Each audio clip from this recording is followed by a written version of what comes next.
Ahmedabad food અને safety વિભાગ તેમજ આરોગ્ય તંત્ર એક્શન મોડમાં ભેળસેળિયા તત્વો સામે આરોગ્ય મંત્રીની લાલ આંખ. દૂધ, પનીર સહિતના ખાદ્ય પદાર્થોમાં ભેળસેળ અને મિલાવટ દિન પ્રતિદિન વધુ જોવા મળી રહી છે, જેના કારણે જાહેર આરોગ્ય પર જોખમ વધી રહ્યું છે. ત્યારે આવા મિલાવટખોરો સામે અમદાવાદ ફૂડ અને સેફટી વિભાગ તેમજ આરોગ્ય તંત્ર એક્શન મોડમાં જોવા મળી રહ્યું છે. આરોગ્ય મંત્રી પ્રફુલ્લ પાનશેરિયાની સૂચના અનુસાર લોકોના આરોગ્યને હાનિકારક અખાદ્ય પદાર્થોનું વેચાણ કરતા એકમો પર તવાઈ બોલાવવામાં આવી રહી છે અને ફૂડ અને સેફટી વિભાગ દ્વારા રાઉન્ડ ધ ક્લોક તપાસ હાથ ધરીને ખાદ્ય પદાર્થોના નમૂના લેવામાં આવી રહ્યા છે.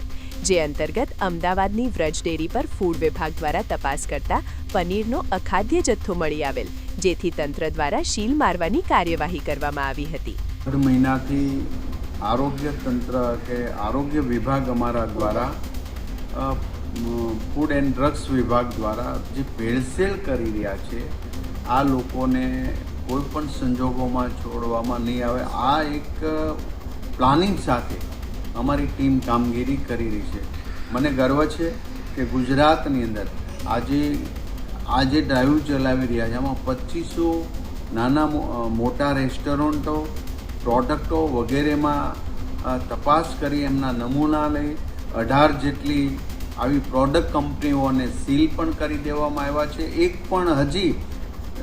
એક પણ વ્યક્તિ કે આવું પ્રોડક્ટ કરનારને અમે બક્ષવાના નથી. આજે નહીં તો કાલે એને ત્યાં અમારું આરોગ્ય વિભાગ પહોંચશે. 32 અમારી ફૂડ સેફ્ટી માટેની વાન છે, એ જુદા જુદા વિભાગમાં સતત રાઉન્ડ ધ ક્લોક ફરી અને લોકોને જાગૃતતા માટે એનાલોગ પનીર શું છે અને શુદ્ધ પનીર શું છે આની પણ જાગૃતતા આપે છે. જે રેસ્ટોરન્ટવાળા એનાલોગ પનીર યાની કે પામ ઓઇલ અને મિલ્ક પાવડરમાંથી બનાવેલું પનીર, જે ખાવાથી તમારા શરીરને પૌષ્ટિક નથી આપતું, જે ખાવાથી પહેલું થઈ શકે, પરંતુ જે પનીર ઓરિજિનલ છે એ ખાવાથી શરીરને પોષણ મળે છે. તો આ બધી જ માહિતીઓ લોકોને આપી રહ્યા છે.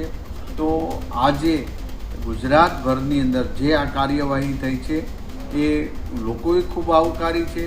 લોકો પણ જાગૃત થયા છે. લોકો પણ સામેથી આ બાબતમાં ગંદુ બનાવી રહ્યા, ગંદુ વેચી રહ્યા છે કે સસ્તું વેચી રહ્યા, એની ત્યાંથી ખરીદી કરતા નથી. અને હું વિનંતી કરું છું કે શુદ્ધ ઘી ને શુદ્ધ દૂધ, શુદ્ધ પનીર જો આપણે લેવું તો ડુપ્લિકેટ તો ન કહી શકાય, ભેળસેળવાળા આ લોકો સસ્તું વેચતા હોય તો એમની પાસેથી ક્યારેય ન ખરીદવું.